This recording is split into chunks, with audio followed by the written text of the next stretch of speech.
on wheels. He's a demon and he's gonna be chasing after someone. Go Speed Racer, go Speed Racer, go Speed Racer, go! Speed Racer began in Japan in 1965. It was created by TATSUO Yoshida, who ran a studio called Tatsunoko Production Company with two of his brothers. Tatsuo Yoshida created a manga series, which is Japanese comics, entitled MACH GOGOGO in 1965, about a young race car driver with the fastest and coolest car in the universe, the Mach 5. The characters were just sort of secondary to the Mach 5 or Mach Go, as they called it in Japan. And then a year later, they turned it into a cartoon series. Mach Go! Go! Go! The name of the series was MACH GOGOGO, which was sort of a triple play on words. Go being the number 5, and of course Go being, go. And the first name of Speed Racer's character in Japan was Go Mifune, is his full name. When the series came out, it only played one season, 52 episodes, because that's the way the Japanese program their animated series. They produce them, they play them, and they run another one.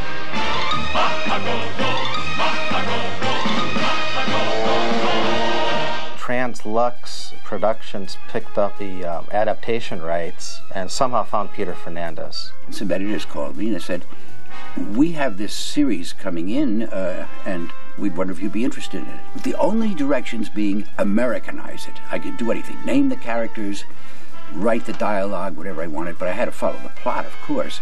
Peter Fernandez was the writer, producer, director, voice of Speed Racer, voice of Racer X, and he, along with 3 other people, adapted MACH GOGOGO into English and turned it into Speed Racer. Here comes Speed Racer, he's a demon on wheels. The focus of the series transferred from the Mach 5 to the characters. Instead of calling the series Mach 5, he called it Speed Racer because he wanted to build the adaptation around the main character. There were only 4 of us in the cast. 3 guys and 1 gal. I didn't hold casting auditions. I just knew who I wanted. Jack Curtis, who was Pops, and all the announcer voices, and Inspector Detector. How are you, Inspector? Glad to see you. I'd have to save the recording of Pops each episode till the end of the day, because it would destroy Jack's throat. Here we go again! I'm blowing another gasket! Speed, I don't want you in that race. Under no circumstances are you to enter. Understand? I wonder where he could be. It's not like Speed to disappear like this. Green Orr did all the female voices. What kind of story is that? I never met you before. Huh? Jack Grimes played Sparky and Chim Chim and a lot of the villains. I'd known him since we were kids. I gave myself the best parts, Speed and Racer X, but I was right for them. You, what are you doing here, Speed? Practicing. You must not be in the race. I will be, and I can beat you. I'll prove it. Hey, Trixie, will you shut up and let me drive? Oh. We had to do not only our regular parts in each episode, but all the villains. Well, where's the steering wheel, and where's the speedometer? Speed Racer sent a flying robot camera to spy on the mammoth car. I had wonderful villains in the Speed Racer series, and I had a wonderful time naming them. Mr. Cumulus, everything has gone well as planned. Good work, Nightcall. Cruncher Block. I used to come up with outrageous names, but that was fun doing it. I'll bet Speed's following the monster car to find out more about it. Well, I hope he's not, because it's too dangerous. The Army failed miserably, so who knows what it might do to him? You see Pops going, "Oh, no, Speed, no, he must not race," and long run-on sentences that they had to do because of the lip movements of the characters from the Japanese version. Dr. Nightcall is wanted by the police for the robbery at the Science Institute. Just who are you anyway, and what are you doing with a car that looks like the Mach 5? The fast talking sort of became one of the popular aspects of the show.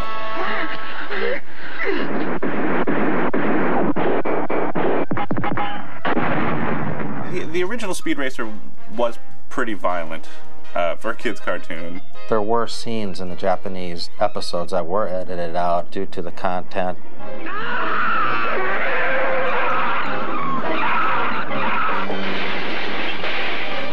There were some horrendous car crashes. You'd see arms and legs flying. There was probably 2 to 3 minutes of every episode that had to be edited. And I always tried to take the violence away from that by someone saying, well, he's in serious condition in the hospital, but the doctors say he'll pull through. Thanks for saving our lives, Masked Racer. I like the Mach 5. It was sort of like the Batmobile or those James Bond cars. Things popped out. Saws. It jumped. There was a bird that came out of the hood. A robot bird. That was pretty cool. Actually, it was more than pretty cool. It was, like, incredibly cool, to be honest with you. The car's equipped with everything anybody can imagine. Go Speed Racer, go! The theme song was a very big magnet for the popularity of the show. People gravitated toward that theme song. People sing the theme song today who haven't seen the show for 40 years. I think I actually remember all the lyrics from the Speed Racer theme song. The translated Japanese lyrics had nothing to do with the lyrics from the classic Speed Racer theme song that were developed by Peter Fernandez. I tried to write words that would fit, and then a guy named Billy Muir, who was an arranger, he arranged the American version. It became the internationally recognized song it is now. Who had an idea? The Speed Racer song is as important as the series and as important as a part of our culture. Go Speed Racer! Go Speed Racer! Go Speed Racer!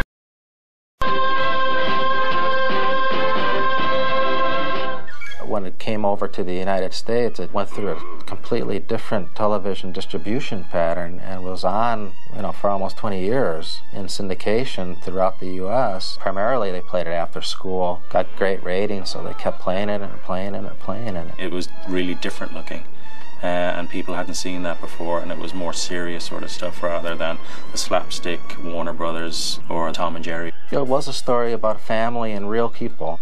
You cared about these people, and I think that's been one of the things that has made this series last in people's minds. The human elements combined with the coolest vehicles at the time attracted boys and girls, because there was a lot of little girls that were watching the series too. A lot of girls, grown-up girls, tell me that Speed Racer was their first crush. Stories happened all over the world. Not only did they race, but they solved problems for the police along the way. The children gravitated to not only the action, but the story also. Speed Racer Enterprises came into the picture roughly around 1992, and luckily the folks at MTV were big Speed Racer fans. We had the classic Speed Racer on MTV as Beavis and Butthead's lead-in. We're resting it right now, and it'll go back on the air in the next couple years, somewhere. There was a merchandising program in Japan, and there are a few items still floating out there. But in the United States, there wasn't anything until Speed Racer Enterprises came into the picture.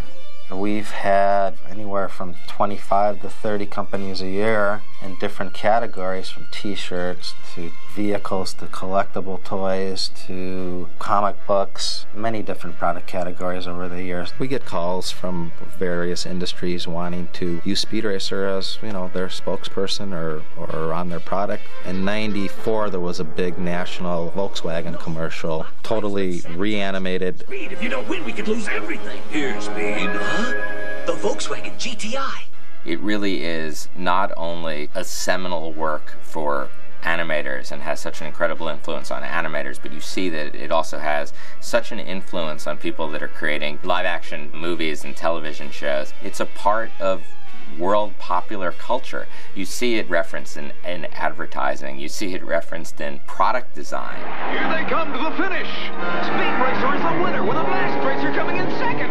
TATSUO Yoshida. His brainchild started off as a Japanese comic book, turned into a Japanese animated series, and then it came over here in 1967, and the rest is history. Ahead lies more adventure in the next thrilling episode of Speed Racer. Go! Go! Go!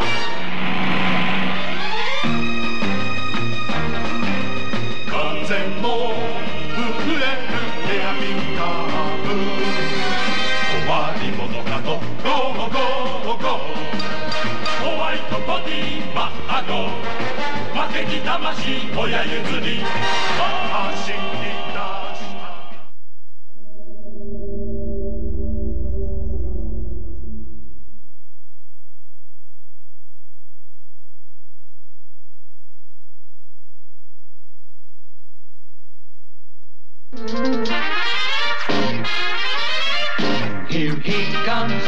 Here comes Speed Racer, he's a demon on wheels.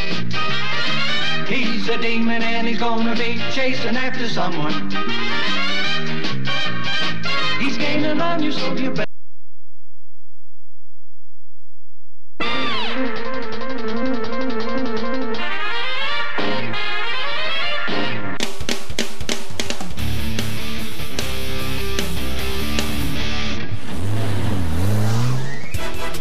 To restart a famous show like this, you have to keep in mind what was popular about the original, what people loved about it, and not mess with that too much. Classic Speed Racer was obviously made in Japan, but when it was playing on the air in the 60s and 70s, nobody knew about Japanimation. Nobody knew about anime. I didn't know it was from Japan until many years later. We call Speed Racer the grandfather of anime in the United States because it came over in 1967. For all intents and purposes, Speed Racer was really the first anime hit in the US. And then the explosion with all the other Japanese animated shows that flooded the market, but he was one of the first. When I was little, I always used to watch Speed Racer. It's always sort of been part of the lexicon of cartoons that kids grow up with. Speed Racer is kind of the quintessential boys action show. He's just such a likable character that you just really want to have as a brother. And then the fact that he drives awesome cars, I mean, that's like so cool. Speed Racer was like 14, 15 years old, so I think we could all kind of relate. We could be like, I could drive a car really fast. I could mow down trees with saws that extend from my car. So that was kind of cool, and you know, there was weird action and odd villains. I watched the show quite a bit when I was a kid. I actually am old enough to have seen it when it originally aired. And I always enjoyed it when I came home from school, and it was a lot of fun. It was not on the networks. It was a syndicated show. In most places, it seemed to have played around 3:30. I've met so many people from the United States who said, oh, I rushed home right after school. It had to be around 3:30, otherwise why rush? What's your name? Speed. Like Speed Racer? Yeah, right. When they decided to bring the series back, we were all wanting it to be somewhat different, paying homage to the previous thing without being a copy of it. You're the new guy, right? I think if you're restarting a franchise or continuing it, you've got to be faithful to the original. I'm a huge Speed fan. I mean, fan of the Speed Racer, not you, so don't creep out. We were striving to keep it iconic, bring elements of the classic Speed Racer into the new series in a way that continues the story, because we definitely are making this for a new audience that doesn't know Speed Racer. However, we want the parents to be peeking over their kids' shoulders and saying, there's the Mach 5. I grew up with that. Take a seat. Look, I know what this is about, and let me just say I'm really not a lame driver. I'm just not used to the Mach 5 yet. Taking on the process of creating Speed Racer, the next generation, was amazingly daunting. We really wanted to tell new stories. But at the same time that we were telling new stories, you have to do shout-outs to your roots and to your fans, and we couldn't make a Speed Racer series without a Mach 5. You have to have Speed, and you have to have Racer X. But our Speed and Racer X, you know, they're the next generation of that. That was amazing! You have to take a lot into consideration. You have to study the earlier shows to see how they approached it. As opposed to actually trying to straight up recreate the show. Our show is really a continuation of the original series. We're not trying to create a new Speed. It's the same universe, it's just years later. Oh, man! Check it out, folks! Speed's new car! Only the sickest vehicle ever built, and I did it! You couldn't depart too much from a well-loved icon, the Mach 5. So what we wanted to do was kind of an updated version of it, but without making it seem like an updated version of it. The original Mach 5 has buttons, very low tech, but it worked. The Mach 6 has so much more. Speed really got the full option package. No!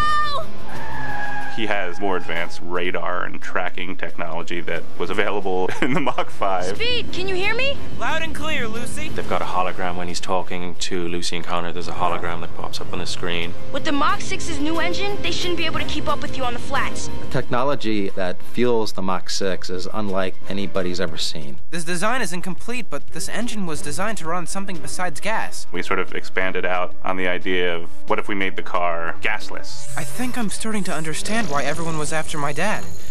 If he completed this design, people wouldn't need gas anymore. And a lot of people would lose a lot of money. A whole lot. The engine of it is revolutionary. It would change the entire auto industry, and there's certain forces that don't want that to happen.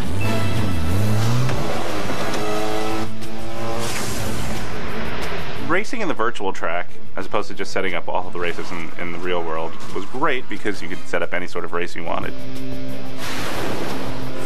I thought that was a very cool idea that they added in a virtual racetrack, because as soon as you go through those rings that get you into the virtual track, you can make anything. Virtual track activated. Because you could go in there and it could be like an ice tundra, and you could be like racing on, you know, glaciers, or you could be in the desert or in space. So the virtual track is very cool. I'm a terrible racer, but I'm one great mechanic. That's the only reason I'm still here. The main characters are students at the academy. Speed shows up on the first day. He's a new student. He doesn't know his brother is a star student. Hey, you're X, aren't you? He doesn't know his uncle is the headmaster of the racing academy. Have a seat, son. Thank you, sir. Speed's a hard-driving teenager that wants to be the top racer in the world. His brother, X, is also trying to achieve the same thing. So right away they clash. It's going to take a lot more than one fancy move to beat me, newbie. Lucy's an amazing student. She's the one that knows all the answers, does all of her studying.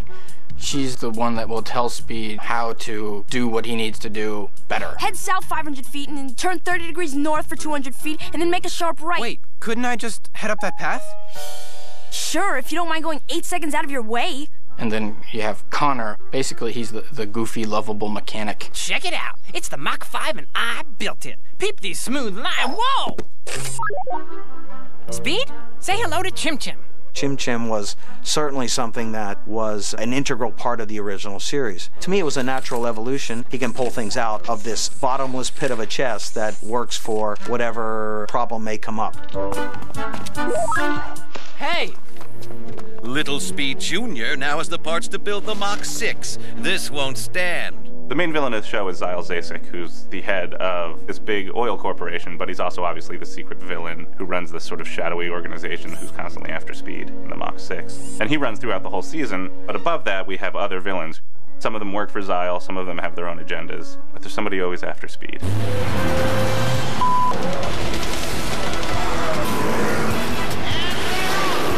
Peter Fernandez wrote, directed, and was the voice of Speed Racer and Racer X for the original series. For Speed Racer The Next Generation, Peter Fernandez is the voice of Spritle. Spritel's all grown up now, and he's the headmaster of the school.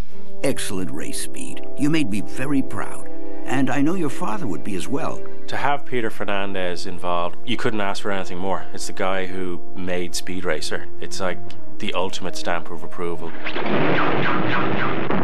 I did meet Peter Fernandez, and he is the nicest guy. He is so cool. And like, you ask him like, oh my God, you've done so much. Like, you were the voice of Speed Racer. Like, you're a legend to like all these different people and fans. And he's like, yeah, it's work. It's my job. Yes? I get a call from a gal that I'd worked with. She says she's got this series that she'll be casting, and would I be interested in doing the part of Spritle? I said, Spritle? That's the little kid jumping in and out of the trunk. She said, yes, but this series takes place 30 or 40 years later. Now he's a grown man. And I say to myself, that might be interesting. That's it. Tell him I'm coming over. Peter Fernandez's participation in the show certainly validates why we're doing it. He was as enthusiastic to do this as we were. And, interestingly, he wrote the Speed Racer theme song, which everybody likes to sing. Here comes Speed Racer. He's a demon on wheels. He's a demon and he's gonna be chasing after someone. Go, Speed Racer. Go, Speed Racer. Go, Speed Racer, go. I really have a great voice. I should not have become a writer. I should have become a professional singer.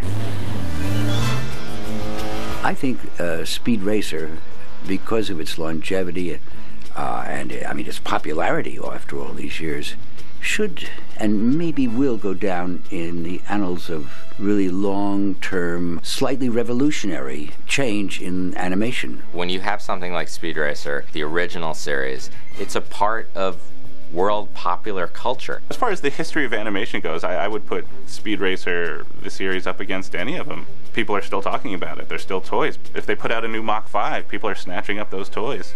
And that's staying power. That's cool. And really small. It's gratifying after all these years to know that you've worked on something that's remembered.